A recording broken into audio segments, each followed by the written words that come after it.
Hello friends, దేవుని కృప వల్ల అయ్యగారు అమ్మగారు మీ అందరికీ దేవుని యొక్క విలువైన ప్రసంగములు స్వయంగా రాసినవి మీకు అందచేయాలని కోరుకుంటున్నాను. మా పుస్తకంలో సిలువ ధ్యాన ప్రసంగములు 83 ప్రసంగములు, క్రిస్మస్ ప్రసంగములు 50 ప్రసంగములు, బైబిల్లోని స్త్రీల ప్రసంగములు 72 ప్రసంగములు, మోషే సుఖోపవాస ప్రసంగములు 63 ప్రసంగములు. ఈ పుస్తకములు అయ్యగారు అమ్మగారు స్వయంగా రాసినవి మీ అందరికీ అందాలని కోరుకుంటున్నాము. మా పుస్తకములు కావాల్సిన వారు కాంటాక్ట్ అవ్వాల్సిన numbers: Bapatla reverend doctor P Jayapal గారు, phone number 9866412025. Guntur doctor P Prasadarao గారు, ఫోన్ నెంబర్ 9441368594 అండ్ 9705789407. మా పుస్తకంలో మీరు తీసుకొని చదివి ఆదరణ పొంది దేవుని మహిమపరచాలని కోరుకుంటున్నాము. Don't forget to like the video. Thank you. అందరూ కూడా ప్రభా నాతో మాట్లాడండి, ఈ వాక్యాధారం నేను భుజించేటట్లు చేయండి, నీ మాటలు నేను భద్రపరుచుకునేటట్లు చేయాలని ఎవరైతే ప్రార్థన చేస్తారో వారితో ప్రభు మాట్లాడతారు, వారికి వాక్యాహారంతో బలపరుస్తారు. ప్రేమలను మాట్లాడి దైవజనులైన వారు మాకు ఇచ్చినటువంటి ఆరాధన కార్యక్రమం పాటల ద్వారా, స్థుతుల ద్వారా, ఆరాధన ద్వారా ఇప్పుడు నీ మాట వినగూర్చున్నాం. నాతో మాట్లాడండి. ఇది ఒక ప్రత్యేకమైన జరుగుతుంది. ఆయన మీరే స్వయంగా మీ శరీరంతో మాకు అందించి జరుగుతుంది. ఆ విందులో మేము పాల్గొనేటప్పుడు చూపుతున్నాను. ఏ స్నామం వెళ్తుంది ప్రార్థిస్తున్నాము. కూర్చుంటాము. ప్రభు సంస్కారపు విందు, ప్రభు సంస్కారపు విందు పరుగెత్తుకొని రండి, ప్రభువే మన విందు. ప్రభువు చక్కటి దేశంలో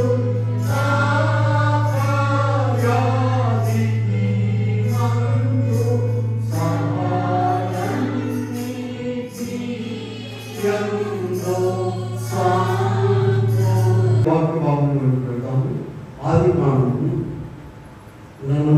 చూసినట్లయితే 43వ అధ్యాయంలో 16వ వచనం చదువుదాం. యోసేపు చూసి తన గృహనిర్వాహకుని తీసుకుని పోయి మధ్యాహ్నం చాలు ప్రియమైన దేవుని బిడ్డలారా, ప్రభునామమున కృపాసమాధానం దేవుని బిడ్డలకు అనుగ్రహించుకున్న చిన్న మాట ఇద్దరు మనం ధ్యానం చేసుకున్నాము.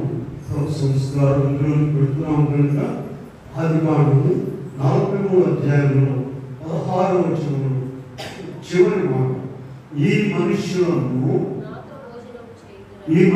నాతో కూడా భోజనం చేయుదురని చెప్పారు. ఈ మనుషులు నాకు భోజనం చేయుదురని చెప్పారు. ఎవరి మాట చెప్పించండి? ఐగుప్తు దేశపు రాజుగారు. ఎవరి మనుషులు? ఈ మనుషులు ఎవరో ఆయనకి తెలుసు, కానీ వీళ్ళకి తెలియదు ఆయన ఎవరు. ఇలా ఈ యోసేపు చరిత్ర చదువుకునేటప్పుడు కొంతమంది అనుమానం వస్తుంది. ఆయన ఎంతైతే మాత్రం వాళ్ళ తమ్ముడు ఆయన గుర్తుపట్టలేదా అనే అనుమానం వస్తుంది. ఇలా అలా కాదు. ఒక రాజుగారి దగ్గర మాట్లాడేటప్పుడు ఆ దినాలతో రాజుగారిని ఎదురుగా చూడటానికి వీలేదు, తల ఉంచుకుని ఉండాలి. ఫస్ట్ రాగానేమో మనం అన్నా తిన్నట్టు రోజు తిమ్మానంత మాట్లాడాలి, బోర్డలో పనుకొని నమస్కారం చేయాలి రాజుగారికి ఫస్ట్. ఆ తర్వాత తల వంచుకుని ఉండాలి. ఇప్పుడు ఇదివరకు యోసేపు స్వరం వేరు, ఇప్పుడు వేరు. ఇదివరకు అంటే అన్నయ్య వేరు, తమ్ముడు అనుకుంటే అట్లా కాదు. ఎవరక్కడ రాజుగారి స్వరం వాడు గుర్తుపట్టలేదు కనుక ఇక్కడ మనం చూసినట్లయితే ఒక మాట మనం జ్ఞాపకం చేసుకుందాము. దినము ఆదికాండం 43:16 ఈ మనుషులు నాకు భోజనము చేయుదురని వీళ్ళ ఎవరి మనుషులు వారు మరి యాకోబు యొక్క సంతానమే కానీ కరువులో ధాన్యం కొనుక్కోవడానికి వచ్చారు ఇక్కడికి. ఆయనేమో రాజు గారు, ఈ దేశస్తులు కాదు. వీళ్ళారా మనం చూసినట్లయితే 35వ అధ్యాయంలో ఆదికాండంలో 23 నుండి ఇక్కడ యాకోబు యొక్క 12 మంది సంతానం ఉన్నారు. రూబేను, షిమ్యోను, లేవి, యూదా, జెబూలూను, ఇశ్శాఖారు, దాను, గాదు, నఫ్తాలి వీళ్ళందరూ కూడా ఉన్నారు. 12 మంది. ఈ 12 మంది సంతానం ఒక్కసారి వాళ్ళ తమ్ముడైనటువంటి అందరికంటే చిన్నవాడు ఎవరు చెప్పండి? బెన్యామీను. బెన్యామీను కంటే పెద్దవాడు యోసేపు. కనుక వీళ్ళని తీసుకువెళ్ళి ఇక్కడ దయచేసి గమనించుకోండి. రాజుగారేమో యోసేపు, ఆయన సహోదరులేమో యాకోబు కుమారులైన వారు 12. మనము కూడా మన రాజుగారు ఎవరు చెప్పండి? యేసుక్రీస్తు ప్రభు. మనము కూడా ఆయన కుమారులనే. చూడండి, మీకు వాక్యం చూపిస్తాను. 82వ అధ్యాయంలో 6వ వచనం చూడండి. 82వ అధ్యాయంలో 6వ వచనం చూద్దాం. మీరు దైవములను మీరందరూ సర్వోన్నతుని కుమారులను నేనే సెలవిచ్చి ఉన్నాను. వీళ్ళారా మీరందరూ దైవములు. ఎవరి కుమారులు? మీరందరూ కూడా, మనమందరం కూడా ఆ పరలోకపు తండ్రి కుమారులనే. మన సహోదరులు ఒకరైనటువంటి యోసేపు గారు ఎలాగైతే ఐగుప్తులో రాజుకున్నారో, ఇక్కడ యేసుక్రీస్తు ప్రభు సర్వలోకానికి రాజుగా ఉన్నారు. ఈ సర్వలోకానికి రాజుగారు మనతో పాటు భోజనం చేయబోతున్నారు. మనకు భోజనం వడ్డించబోతున్నారు. వాళ్ళేమనుకుంటున్నారంటే భయపడి వాళ్ళ పాపాలన్నీ జ్ఞాపకం వచ్చేసినాయి. ప్రభు సన్నిధిలోకి వచ్చిన తర్వాత యేసు ప్రభు నమ్ముకుని నీ పాపాలన్నీ జ్ఞాపకం వస్తాయి. ఊళ్ళో ఎక్కడన్నా తిరుగు, పాపాలు జ్ఞాపకం నేను మనలోనే తిరుగుతుంటాం. దేవుడిని నమ్ముకుని యేసు ప్రభు మందిలో అడుగు వెళ్ళిన తర్వాతే నీ పాప స్థితి అంతా గుర్తొస్తుంది. వాళ్ళు యోసేపు దగ్గరకు వచ్చిన తర్వాత మాత్రమే వాళ్ళ దుర్మార్గత అంతా కూడా అయ్యో ఇట్లా చేసేవాడిని కూలిపోతూ ఉన్నారు. ఇలా కనుక ఇక్కడ మనం చూసినట్లయితే ఇంకా 8వ అధ్యాయం చూడండి. కీర్తనలో ఉన్నాం కదా, 8వ అధ్యాయం 5వ వచనంలో మనం చూసినట్లయితే 8:5 చూడండి. అలా కాదు, కీర్తన 8:5 దేవుని కంటే కొంచెం తక్కువ వారిగా చేసి ఉన్నావు మహిమా ప్రభావములతో. చూడండి, మనిషినట దేవుడు కొంచెం తక్కువ వారిగా ఎంత జ్ఞానం ఇచ్చాడు చూడండి. గొప్ప గొప్ప కార్యాలు చూసేటప్పుడు మనం ఏమనుకోవాలంటే మనుషులకి ఈ జ్ఞానం ఇచ్చిన దేవుడి జ్ఞానం ఎంత గొప్పదో. పిల్లల విమానంలో ఎక్కినప్పుడు 200 మంది 300 మంది అయ్యో ఏమైంది అంత ఎక్కడ కూర్చుని ఉంటారంటే విమానంలో పెక్క మొక్కలు వేసి కూర్చుని ఉంటారు. రోడ్డు మీద రైల్వే ట్రాక్ మీద ఇక్కడ నవ్వుకుంటూ మాట్లాడుకుంటారు. కానీ అక్కడ ఎట్లా కాదు, ఎప్పుడు అయిపోతామో ఏ సముద్రంలో పడతాం. కిక్కులు మనకుండా కూర్చుని ఉంటారు. ప్రతి ముఖంలో కూడా దిగులు ఇచ్చారు. అంత జ్ఞానం ఇచ్చిన దేవుడి జ్ఞానం అంత గొప్పదండి. అది ఆలోచించారు. కనుక ఇక్కడ మనం చూస్తే ఇదంతా కూడా మనందరినీ కూడా క్రీస్తు ప్రభు ఎపిసి 1:6 మనం చూసినట్లయితే, ఎపిసి రాసిన పత్రిక 1:6లో అక్కడ జగత్తు పునాది వేయబడక మునిపే ప్రేమ చేత ఆయన మనల్ని క్రీస్తులో ఏర్పరుచుకున్నాడు. కనుక యోసేపు యొక్క సహోదరులు ఎలాగైతే వాళ్ళందరూ కూడా ఒక తండ్రి బిడ్డలు, మనందరం కూడా పరలోకపు తండ్రి బిడ్డలము. ఆ పరలోకపు తండ్రి కూడా మాట్లాడుతున్నాం. ఏం మాట్లాడుతున్నారు చెప్పండి? ఈ మనుషులు నాతో కూడా భోజనం చేస్తారు.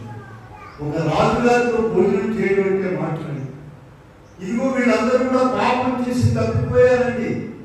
మరి 37వ అధ్యాయంలో చూసినట్లయితే ఆదికాండంలోనే ఆయన వాళ్ళ తండ్రికి బాగా ఇష్టమైన వాడు కనుక ఒక రంగురంగుల మంచి అగ్నిని పుట్టించాడు. పశువులు ఇచ్చేసింది వారికి, తగబట్టారు. 37వ అధ్యాయంలో ఎన్ని చూడండి, ఆదికాండం 37:8లో ఆయన ఒక కరగని చెప్పినప్పుడు సహోదరులు నీవు మమ్మల్ని ఏలుదువా అని పగబట్టారు. ప్రభువానికి గొప్ప జ్ఞానం ఇచ్చి రాము పరలోక సంగతులు చెప్తున్నాడు. వీళ్ళకేమో అసూయ పెరిగిపోయింది. 37:13 కూడా మనం చూసినట్లయితే అతని సహోదరులు అతని యందు అసూయ పడిపోయారు. ఇలా ఇప్పుడు మన దగ్గర పోతాం, ప్రతి అంశంలో కూడా మన దగ్గర పోతాం. రోమా 3:23 అందరూ పాపం చేసి దేవుడి దగ్గర నుంచి మనం పొందలేకపోయినారు. 3వ అధ్యాయంలో చూడండి. ఇంకా రోమా 3లో ఈ వాక్యం ఒక్కటే మనం బాగా తెలుసుకొని 11 నుండి చూడండి. రోమా 3:11 దేవుడు ఒక్కడును లేడు, దేవుడు వెతుకువారు లేరు, అందరూ త్రోవ తప్పి పనికి మారిన వారైరి. ఇలాగూ ఆ పరలోకపు రాజుకు వ్యతిరేకముగా ఈ పాపంలో పడిపోయారు. వారందరైతే ఎలాగూ పాపంలో పడిపోయారు.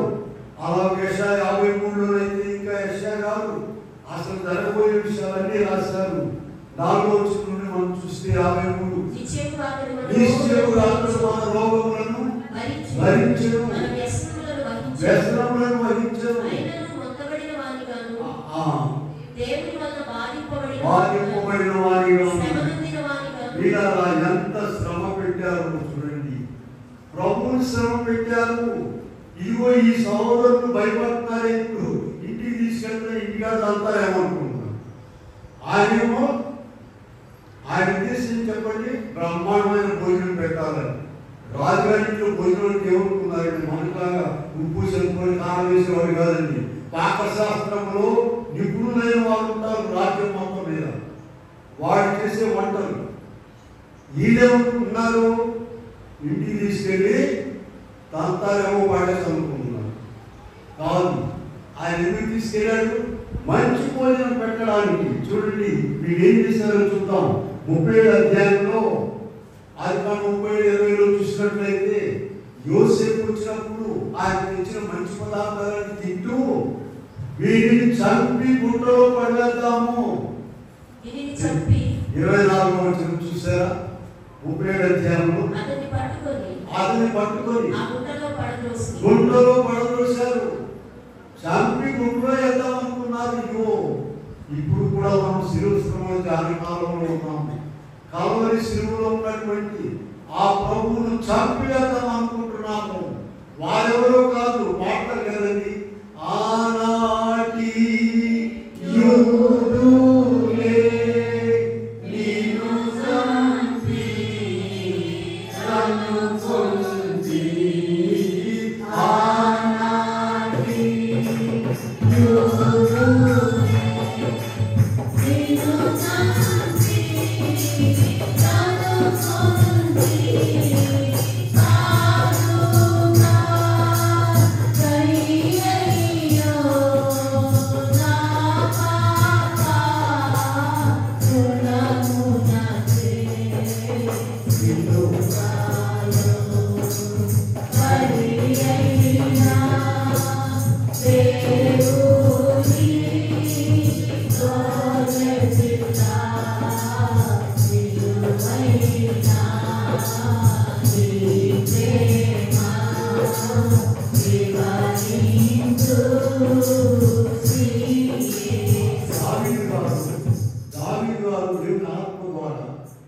ఆ గుంటలో ఎలా పడేశారో చక్కగా రాస్తున్నారు. చూడండి 105వ అధ్యాయంలో 18వ వచనం చూద్దాం. యోసేపు సంగతి అక్కడ రాస్తున్నారు. 105:18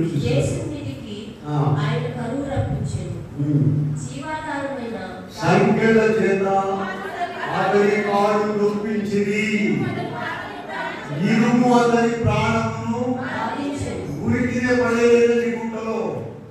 ఇనప గురుసులు కట్టి చక్కగా ఇంటికాడ నుంచి మంచి పప్పులన్నీ తెచ్చి తింటూ, ఈయన మాత్రము గురుసుతో కట్టి పడేస్తారు. మనం కూడా ప్రియులారా ప్రభు ఇచ్చిన ఆహారము, ప్రభు ఇచ్చిన ఆరోగ్యము, ఆయన ఇచ్చినటువంటి నెమ్మది సౌకర్యాలు అన్ని అనుభవిస్తూ ఆయన మాత్రము కల్వరి శిలువకు అప్పగించుకున్నారు.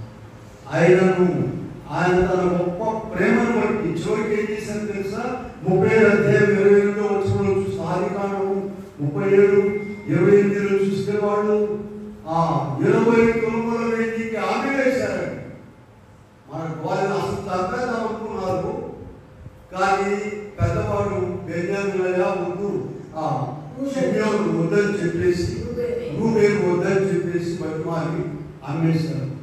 అలాగే క్రీస్తు ప్రభువును కూడా చూడండి, మత్తయి సువార్త 26:15 వచనం నుండి చూసినట్లయితే, మత్తయి 26:15 చూడండి ఒకసారి.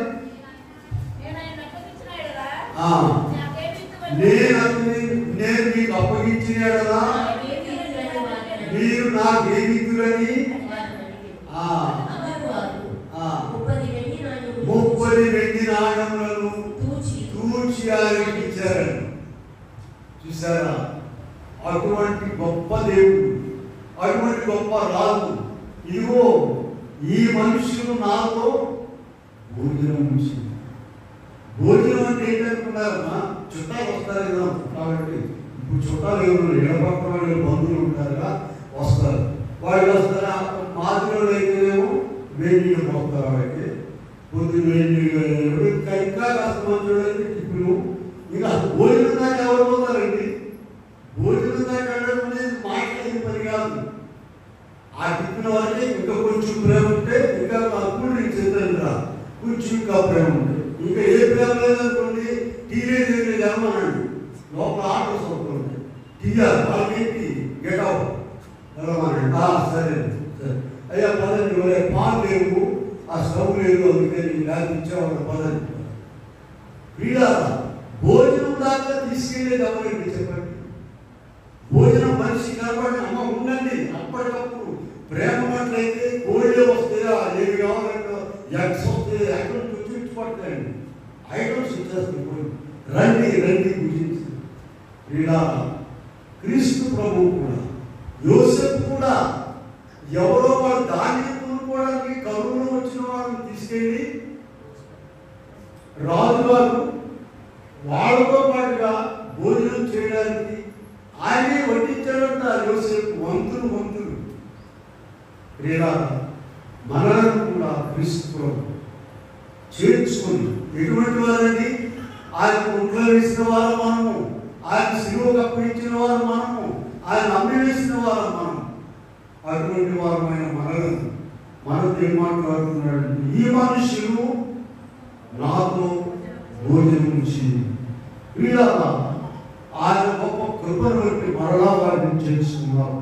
చూడండి, 37 ఆదికాండం 3వ వచనంలో చూసినట్లయితే, యాకోబు అతన్ని ప్రేమించి అతని కొరకు విచిత్రమైన అగ్నిని పుట్టించారు. వాళ్ళకి ఏమొచ్చేసింది? ఆశ్రయించబడింది. ఎక్కువగా ప్రేమించడం ద్వారా వీళ్ళగా క్రీస్తు ప్రభువును కూడా పరలోకపు తండ్రి అంత ఎక్కువగా ప్రేమించాడు. అందుకే ఈ ప్రజలందరికీ శాస్త్రులు, పరిసయ్యులు, ప్రధాన యాజకులకు కడుపు మండిపోయింది. ఎదురా మనం 2 సంవత్సరాల నుండి సంఘానికి నాయకత్వం వహించున్నాము, మనమే కాకుండా ఇలా ఈయన పడుతున్నారు, నెలగా వచ్చినాయన, నువ్వు ఆ కార్యాలు చేస్తేనేగా, నీవు బతికితేనేగా వచ్చేది జనం. వీళ్ళగా చూడండి, మత్తయి సువార్తలోకి వెళ్దాం. మనం 3వ అధ్యాయంలో 16-17 వచనాలను చూసినట్లయితే, ఆయన బాప్తిస్మం పొందారు. పొందిన వెంటనే వచ్చాను, ఇదిగో ఈయన నా ప్రియ కుమారుడు. ఆయన ఇష్టమైన పనులు చేస్తున్నాడు. ఆయన యోసేపేమో యాకోబు తండ్రికి ఇష్టమైన పనులు చేశాడు. క్రీస్తు ప్రభు ఏమో పరలోకపు తండ్రికి ఇష్టమైన పనులు చేశాడు. పరలోకం నుండి తట్టుకోలేక ఆయన ఏం చెప్తున్నాడు? ఇదిగో ఈయన నా ప్రియ కుమారుడు, ఈయన నేను ఆనందిస్తున్నాను. చూడండి, ఇంకా రూపాంతర పడడానికి వెళ్ళారు. మత్తయి సువార్త 17వ అధ్యాయంలో రూపాంతర కొండ మీద ఇద్దరు శిష్యులను తీసుకొని ప్రభు బిడ్డ 5వ వచనం చూద్దాం. అక్కడ కూడా పరలోకపు తండ్రి మాట్లాడుతున్నాడు.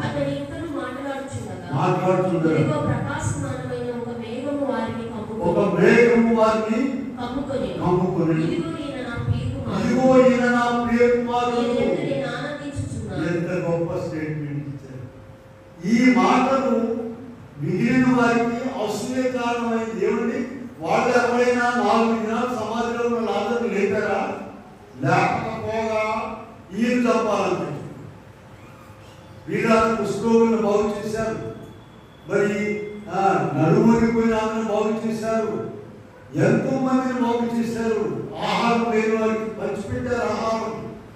ఇది చేసిన ఆయన్ని చంపేయాలనుకున్నారు. అసూయ పెరిగిపోయింది ప్రభు మీద, నాయకులకు పెరిగిపోయింది, సామాన్య జనులకు కూడా పెరిగిపోయింది. అందుకని కలవలసిన అప్పగించారు. వీళ్ళ మన మాటలు, ప్రవర్తన, మన యొక్క క్రియలు మన తండ్రికి ఇష్టమైనవిగా ఉంటున్నాయా? ఇదిగో యోసేపు యొక్క ప్రవర్తన అన్నీ కూడా ఆయనకి ఇష్టంగా ఉన్నాయండి. పరిశుద్ధత ఇష్టంగా ఉంది. పొతీఫరు ఇంట్లో ఆయన గొప్ప పరీక్షను నెగ్గాడు. ఇలా అలాగూ జైలు వేశారు. ఎంతో నీతిమంతుడిగా ఉంటున్నాడు. ఇంకా చూడండి, ఆ పొతీఫరు ఇంట్లో పెద్ద టెస్ట్ చేసిన తర్వాత ప్రమోషన్ ఎక్కడికి వచ్చిందమ్మా?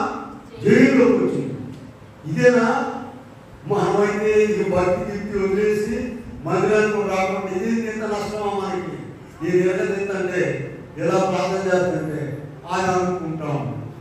వాటన్నిటికీ తట్టుకొని ఉన్నాడు కనుక ఐగుప్తు దేశంలో ఇక ఆ దేశంలో ఎవరు లేనట్టు రాజుగా కూర్చోబెట్టబడ్డారు. ఎంత గొప్ప స్థితి! అలాగే మన క్రీస్తు ప్రభువు కూడా పరలోకం నుండి వచ్చి ఎంతగా తగ్గించుకున్నారో చూడండి. మనం ఎఫెసీ పత్రికలో చూసినట్లయితే అక్కడ దాసుని స్వరూపము ధరించుకొని తను తానే రిక్తునిగా చేసుకున్నారు. ఆ మనుషులు పోలికగా పుట్టి దాసుని స్వరూపము ధరించుకొని రిక్తునిగా, ఎంత ఇష్టమైన మాటలు చూడండి. అందుకే నాకు ఇందేమో చూడండి, అన్ని నామముల కంటే పైనామము ఎంతగా తగ్గించుకున్నారు. అలాగే హెచ్చించబడ్డారు. అన్ని నామముల కన్నా పైనామము యేసుని నామము.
ఎలా ఉన్నారు వాళ్ళు ఆయన ముందు చూడండి. అప్పుడు యోసేపు ఆ దేశమంతటి మీద అధికారి ఉంటే అతడు ఆ దేశ ప్రజలందరికీ ధాన్యం అమ్మకము చేయువాడు కనుక యోసేపు సోదరులు వచ్చి ముఖమును నేలను మోపి అతనికి నమస్కారం అంటే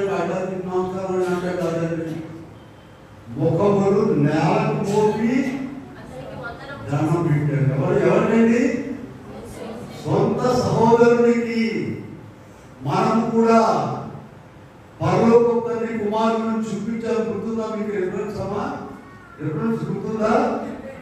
82:6 మీరందరూ దైవములని మీరందరూ మీరందరూ సర్వోన్నతుని సర్వోన్నతిని కుమారులని. మీరే సెలవిచ్చారు. వీళ్ళ ఎంత గొప్పది.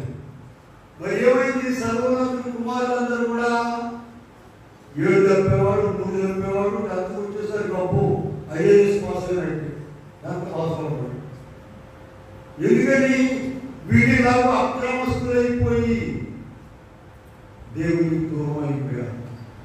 కనుక వీళ్ళ ఇక్కడ మనం చూసినట్లయితే ముఖము నేలపోయి చూడండి. 42:11 చూడండి. వీళ్ళు ఎన్నిసార్లు అంటున్నారు? 42:11 అయ్యా నీ దాసులము. 42:13 చూడండి, నీ దాసులము. 26 చూడండి, మరి నేలను సాగిలపడి చేసిన పాపాన్ని ఇదిగో మనము కూడా ప్రభు సన్నిధిలోకి వచ్చి సాగిలపడి నొక్కుతున్నాము, మనం చేసుకుంటున్నాం. అయ్యా అయ్యా ప్రతిష్ఠించే వరకు కూడా నేను పాపినయ్యా, నన్ను క్షమించండి. ఇందాక ఒక మాట చెప్పారు, బయట నువ్వు ఏ ప్రాంతంలో ఎవరైనా వెళ్ళు, నీవు పాపం అనే మాట రాదు నేను వాటికి, పైగా ఆయన పాపం నేనే పాపం చేశానని అంటాడు ఇమ్మీడియట్గా. ఇక్కడికి వచ్చిన తర్వాత ఒకరు చెప్పాల్సిన పని లేదు, నీ హృదయంలో నీకే ప్రభు పుట్టిస్తారు. అలాగే యాకోబు కుమారులందరూ కూడా ఐగుప్తు మీద రాలేనటువంటి యోసేపు దగ్గరకు వచ్చిన తర్వాత వారి పాపాలన్నీ కూడా లిస్ట్ అంతా బయటకు వచ్చింది. గడగడ మునిగిపోతున్నారు. ఇలా అలాగే మన తండ్రి కూడా మనల్ని ఆయన దగ్గర చేర్చుకున్నాడు, వదిలిపెట్టలా. ఆయన మీద రాళ్ళు వేసినా సరే, బర్రెలతో కూర్చున్నా, వేపుడు కొట్టినా, ఉమ్మి వేసినా మనలందరినీ కూడా ఆయన దగ్గర చేర్చుకున్నాడు. చూడండి, కొన్ని రిఫరెన్స్ మనం తెలిసి చూద్దాం. మత్తయి సువార్త 7:7 చెప్పాడు ప్రభు, అడుగుడి మీకు ఇవ్వడును, వెతుకుడి మీకు దొరుకును. యోహాను 14:14 చూద్దాం. యోహాను 14:14 మీరు నా నామమున నన్ను ఏది అడిగినా నువ్వు చేతును. యోహాను 6:37 6:37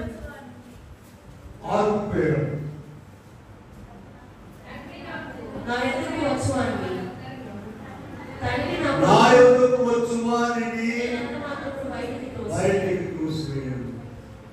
చూసారా?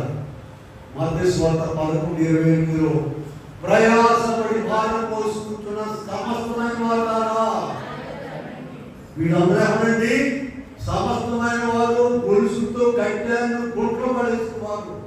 అసూయ, ఆయన చేసిన అద్భుతాలను చూసి సంతోషపడాల్సింది పోయి 5 రొట్టెలు 2 చేపలు 8,000 మందికి అండి 8,000 మందికి పంచి 12 గంపలు ఎత్తితే సంతోషించాల్సింది పోయి ఏంది నేను చేయాలని ఏం చేస్తున్నాడు ఏంటప్ప, నీ చేతిలో ఉందా, నువ్వు దేవుడువా, నువ్వు చేయగలవా? అలా ఆయనను సంహరించుదాం అనుకున్నటువంటి వారందరినీ కూడా మత్తయి సువార్త 11:28 ఏం చెప్తున్నాడు ప్రభు? ప్రయాసపడి భారం మోసుకుంటున్న నా యొద్దకు రండి. ఆ తర్వాత పెడదాను. వీళ్ళారా వారిని శ్రమ పెట్టాడు. యోసేపు వారిని శ్రమ పెట్టాడు. ఎందుకు? ప్రేమ కలిగి ప్రేమతో శ్రమ పెట్టాడు. అది గొర్రెలో ఎవరు డబ్బు వాడికి వేసేసారు. మళ్ళీ అయ్యో ఏదయ్యా డబ్బుకి మళ్ళీ వాళ్ళందరూ భయపడి వచ్చేసారు. ఎవరు డబ్బులు వాడికి ఇచ్చారు, అన్ని ఇచ్చేస్తూనే ఉన్నాడు. అయితే ఇక్కడ ఒక మాట చూడండి, అవతల వీధి దుఃఖంలో ఉన్నాడండి. చూడండి, ఆది కాలంలో కొన్ని మాటలు చూపిస్తాను మీకు. నేను 43:30 చూద్దాం. 43:30 అవతలకు త్వరగా వెళ్ళిపోయి ఏడ్చుతున్నాడు. ఎవరండి? ఒక రాజు గారు. ఎవరిని గురించి? ఇదిగో ఈ భోజనానికి వచ్చిన వారిని. 42:24 చూడండి, ఆది కాలంలోని 42:24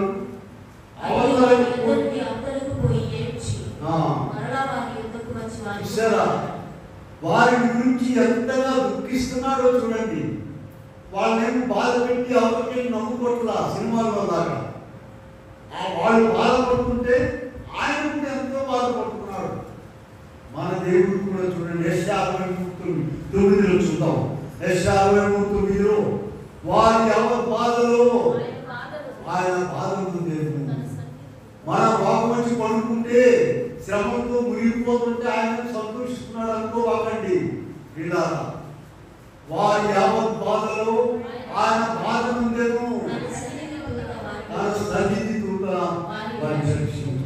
ఇలా దేవుడు మన గురించి ఎన్నిసార్లు ఏడుస్తున్నాడో తెలుసా? మీకు చూపిస్తాను, చూడండి. మన బైబిల్లో నుండే చూపిస్తాం. ఇలా యోహాను సువార్తలో 11:35 చూడండి.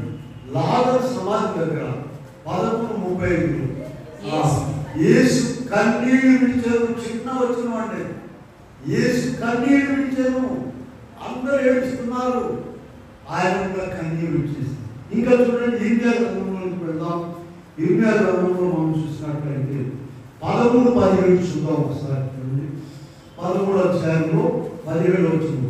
మీరు ఆ మాట మీ గర్వమును బట్టి నేను చాటున ఏడ్చు. పిల్లలేమో ఇబ్బంది వచ్చి తల్లిదండ్రులు ఏడుస్తారు, తల్లిదండ్రులు ఏం చేస్తారు? చాటు ఏడుస్తారు. మన ఆవిడేమో బాధపడతారు. వాళ్ళకి బాధ కదా.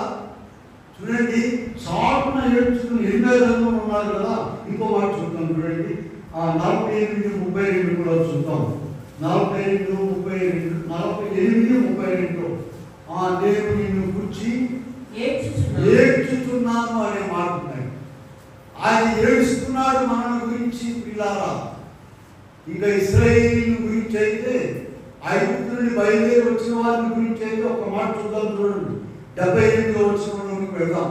కీర్తనలు 78, 40 వచనాలు చూద్దాం. 40 అరణ్యంలో వారు ఎన్నోసార్లు తిరుగుబడి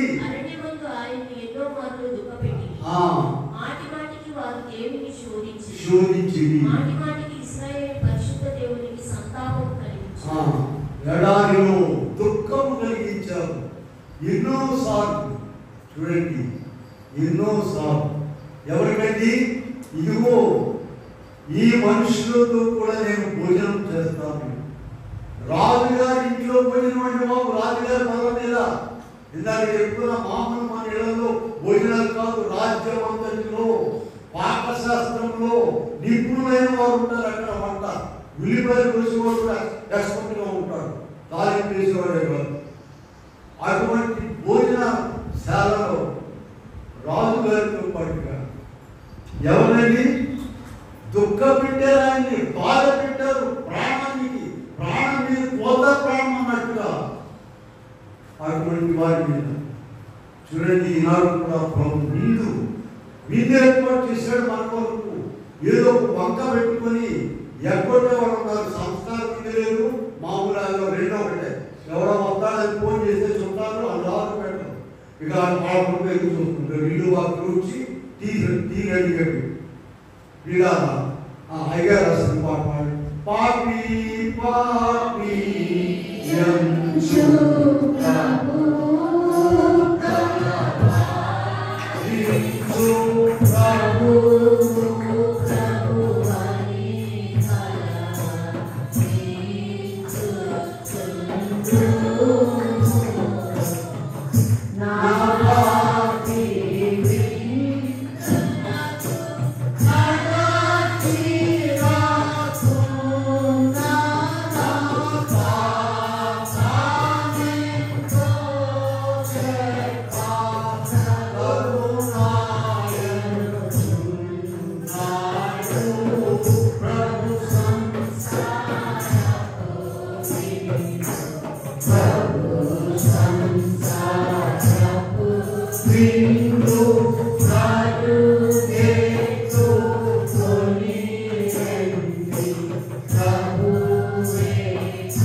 నా పాపి విధులకు నడచిరాకున్నా నా తాపనంతో ఒక్క మనిషి మనకు ఉపమానాలు చెప్పారు కదండి ప్రభు. కానీ 100 గుళ్ళు నేర్పుకున్నాడంటే ఒక్కడు తప్పిపోయిందంట. 99 అరపది అనుకున్నాడా? 99 గొర్రెలను కొండల మీద అరణ్యంలో వదిలిపెట్టి ఒక్క గొర్రె కొరకు వెళ్ళి ఆయన. మరి అక్కడ కారణిస్తున్న బాగాడా, అడవిలో కొట్టాడా? లేదని భుజాల మీద ఎక్కించుకొచ్చాడు. ఎంత ప్రేమ ఉన్నదో ఇలా అలా ఆయన ఎదురు చూచి ఈ మనుషులు నాతో భోజనం చేయదు. ఇలా ఇందాక చెప్పాను, భోజనం అంటే భోజనం దాకా తీసుకెళ్ళేది ఎవరన్నామా? అందరం తీసుకెళ్ళరు. టీతో సరిపెట్టేవాళ్ళు ఉన్నారు, టిఫిన్తో సరిపెట్టేవాళ్ళు ఉన్నారు. డ్రింక్ వద్దు అరే ఒకటి తీసుకుని ఎట్లా కట్టాలి అదే పడదాం పంపించేవాళ్ళు ఉన్నారు. వీళ్ళారా ఇక కొంతమంది వస్తారు, భోజనము మామూలు భోజనం కాదండి. ఎంత ప్రేమ, ఎంత చూడండి. ఇక్కడ మనం చూస్తే 43వ అధ్యాయం 16 నుంచి ఒక వేటను పోసి వంట చేయించవచ్చు. ఈయన ఎంత ప్రేమ అంటే ఈయనే ఒక వేట అయిపోయాడు. చుంది కదా వాక్యం ఉండదే. మన మొదటి కొరింథీ 5 చూడండి. మొదటి కొరింథీ రాసిన పత్రిక 5వ అధ్యాయం 7వ వచనం చూడండి. క్రీస్తు అను మన పస్కా పశువు వధింపబడెను. ఆయనే ఒక వేట అయిపోయాడు మనకు భోజనానికి దినము. ఆయన శరీరం, ఆయన రక్తాన్ని మనకి ఇస్తున్నారు. యోసేపు ఎలాగైతే వడ్డించారో అసలు చూడండి. ఆదికాండం 43:32 ఒక మాట ఉందండి. హెబ్రీయులు ఐగుప్తీయులతో భోజనం చేయరంట. వాళ్ళకి అసహ్యమాడు వాళ్ళంటే. పైగా ఐగుప్తులో రాజు గారు హెబ్రీయులతో భోజనం చేస్తాడంట. ఒక వరుసలో కూర్చోబెట్టుకుని రాజులకు రాజు, ప్రభువులకు ప్రభు, మన ప్రభు. పరలోకం అందరికీ, భూలోకం యావత్తు సృష్టికి రాజు. ఆయన మనకు వడ్డిస్తున్నారు, మన దగ్గరకు వస్తున్నారు, మన విధిలో పాల్గొంటున్నాడు. ప్రియులారా 43వ అధ్యాయంలో 34వ వచనం మనం చూసి ఆదికాండం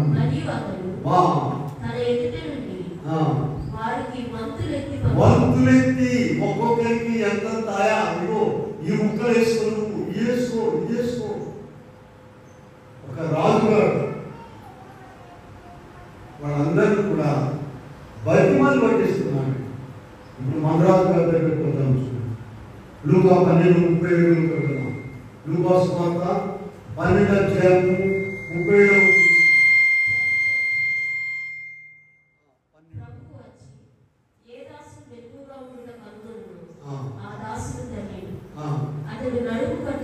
అతడు నడుము కట్టుకొని వారిని భోజన పంక్తిని కూర్చుండబెట్టి తానే వచ్చి వారికి ఉపచారం చేయను. మహాకాశమును పట్టజాలని దేవుడు నడుము కట్టుకొని మనల్ని కూర్చోబెట్టి, మన యొక్క హీరోలు హీరోయిన్లు అందరిని కూర్చోబెట్టి ఆయన వడ్డిస్తారు. అదే వాటి హిందూ. దీని ప్రాధాన్యత తెలియని వారు ఎంతో మంది ఉన్నారు. ప్రభు మనల్ని ప్రేమించి ఆయన వడ్డిస్తారంటే ఆయనే. ప్రకటన గ్రంథంలో చూడండి, ఇలా కాలంలో చదువుకున్నాను కదా. ప్రకటన గ్రంథంలో 3వ అధ్యాయంలో 20 ఇదిగో నేను తలుపునొద్ద నిలుచుండి తట్టుచున్నాను. ఎవడైనా నా స్వరము విని తలుపు తీసిన ఎడల నేను అతని యొద్దకు వచ్చి అతనితో నేను నాతో కూడా అతను ప్రియులారా, భోజనం అనేటువంటి సంపూర్ణమైన ప్రేమకు గుర్తండి. సంపూర్ణతకు పాపనాలు మాట్లాడతారు. చాలా బాగా బయలు మాట్లాడారు. నువ్వు మంచోడు, మీ అమ్మాయి మంచిది, నువ్వు మంచోడు, ఇంట్లో వాడు మంచోడు పదం చెప్పాడు. తీరు కాదు. భోజనం దాకా వెళ్ళడం అంటే ఎంత ప్రేమ చూడండి. తలుపు నొద్ద నుండి తట్టుచున్నాను. ఎవడైనా నా స్వరం విని తలుపు తీసిన ఎడల నేను అందరితో, అతను నాతో భోజనం చేసేటువంటి పద్ధతి ఎంత విలువైనది. ఆ భోజనం అనేటువంటి దాన్ని ప్రభు ఇక్కడ ఆయన శరీరము మనకిచ్చారు. ఎందుకని తర్వాత వీళ్ళు ఏమయ్యో తెలిసాయిగా తెలిసిపోయింది. ఇక రాజ్యం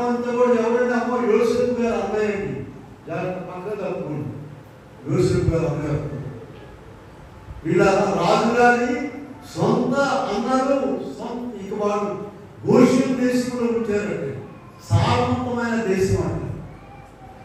మనలను కూడా దేవుడు రాజులు యాజకులుగా చూడండి, తెలిసిన వాక్యమే. మొదటి పేరు 2వ అధ్యాయము 9వ వచనంలో చూస్తున్నట్లయితే మొదటి రాజులు 2:9 చూడండి. చదవమా. ఆశ్చర్యకరమైన తన వెలుగులోనికి మిమ్మల్ని పిలిచిన వారిని గుణాతిశయములను ప్రశంసే నిమిత్తము ఏర్పరచబడిన వంశము, రాజులైన యాజక సమూహము, దేవుని ప్రజలైన సొత్తు. ఇలా మనం ఎవరనుకున్నారు? దేవుని ప్రజలు, దేవుని సొత్తైన వారు. అలా మనల్ని ఏర్పాటు చేయడానికి ఆయన విధులో కూర్చోబెట్టి ఆయన పరిచయం చేస్తున్నాడండి. ఆయన వడ్డించడం అట. ఆయన దైవజనులు అదే రాస్తారు, ప్రభు చేతుల నుండి మనం తీసుకోవాలని చెప్పారు శరీరత్వం. కనుక అలాంటి గొప్ప ఆధిక్యత ప్రభు మనకి ఇచ్చున్నారు. ఆయనే వచ్చి పరిచయం చేస్తారు. ఏ దాసును మెలకుగా ఉండటానికి అనుగుణంలో Luka 12:37 మర్చిపోబాకండి. ఎవరైతే ఆ దాసుడు ధన్యుడు, మెలకుగా ఉండాలి, లోకంలో కలిసిపోకూడదు. అటువంటి వారికి ప్రభు గొప్ప విధి చేశారు. ఎలాగైతే యోసేపు ఐగుప్తు రాజుగా ఉండి తగ్గించుకొని వారి ఇంటికి తీసుకుని విదేశాల నుండి ధాన్యం కొనుక్కోవడానికి వచ్చిన వారు ఇప్పుడు ఏమైపోయారండి? రాజులైపోయారు, యాజకులైపోయారు.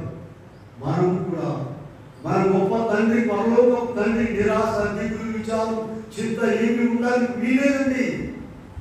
ఒక దినం వస్తుంది తప్పకుండా. అందరికంటే నిన్ను ఆయన హెచ్చిస్తాడు, ఉన్నత స్థితిలో ఉంచుతాడు, ఆయనతో కూర్చోబెట్టుకుంటాడు. 3:21 ఉంది కదండి. 3:21 నేను గ్రహించి నా తండ్రితో కూడా ఆయన సింహాసనం ముందు కూర్చుని ఉన్నలాగున జయించు వారిని నాతో కూడా. మీరు ఆ గదిలో కూర్చోండి అయ్యా, మీరు ఆ వరండాలో కూర్చోండి, మేము పైన కూర్చుంటాం అనేది కాదండి. యేసుక్రీస్తు ప్రభుత్వం కూడి ఆయన ఎక్కడ ఉంటాడు? నేను స్థలంలో మీరు ఉండులాగున. పెళ్లికి వెళ్తాం కదండి, పెళ్లి కూతురు, పెళ్లి కుమార్తె, పెళ్లి కొడుకు ఎక్కడ ఉంటాడమ్మా? మమ్మల్ని అక్కడ తీసుకొని నోరు మూసుకుని ఆడ కూర్చో, పందిలో కూర్చో. ఆ పద్ధతి వెళ్తారు. ఆ రమ్మని పోల్చేస్తారు అంటే రమ్మంటారమ్మా, ఇంకా నయ్యం తంతారు కూడా. వీళ్ళ యోహాను సువార్త 14 చూడండి. మీ కొరకు స్థానం సిద్ధపరచ వెళ్ళుచున్నాను, నేను స్థలంలో మీరు ఉండులాగున్నా. మరలా వచ్చి ఆయన ఎక్కడ ఉంటాడో అక్కడ. అటువంటి విందు ఈ దినం మనకు ప్రభు ఇచ్చారండి. సంస్కారం వీళ్ళకి ఎవరు లెక్క లేకుండా ఉండకూడదండి, లెక్క లేకుండా ఉండకూడదు. అటువంటి గొప్ప విందులు రాజులకు రాజు, ప్రభువులకు ప్రభు మనకు వడ్డించగలిగిన అటువంటి దేవుడు మనకు అనుగ్రహించుగా.